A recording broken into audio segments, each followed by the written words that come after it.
Assalamu alaikum wa rahmatullah. My brothers and sisters, you will have to at some stage interact with the opposite sex and even those who are not related to you. You will have to at some point as a human being, when you walk, when you perhaps might go to a public place, in public transport, maybe at a place of the marketplace or wherever else it may be, maybe at the doctors, at the pharmacies, at school, at university, wherever it may be, you will have to interact at some point with the opposite sex, those who are not related to you and not mahram. How should you interact with them? I tell you, there is one word: very respectfully. You might say, those are two words. Well, very is only descriptive, but when it comes to respectfully, you need to understand that's the word. Be very respectful. Treat them as though they are favor of Allah upon you, the opportunity Allah has given you to address the opposite sex. It should be absolutely respectful. It's an act of worship to respect others.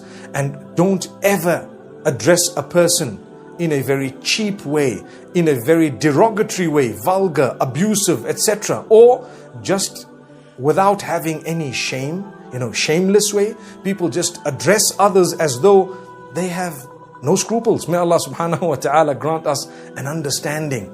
So I am here today to tell you, please respect the opposite sex and even the same gender.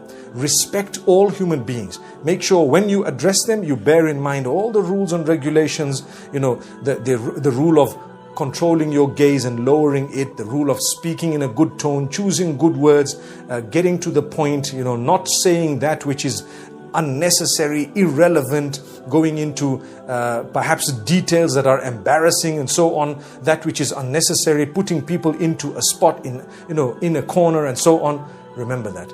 Let's speak to others respectfully. We will have to interact. I interact, you interact, we all have to interact. I don't know of anyone who says, I've never had to in my life or will never have to interact with the opposite sex.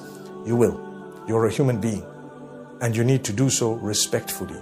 You need to understand the regulations, the rules, to the best of your ability and capacity.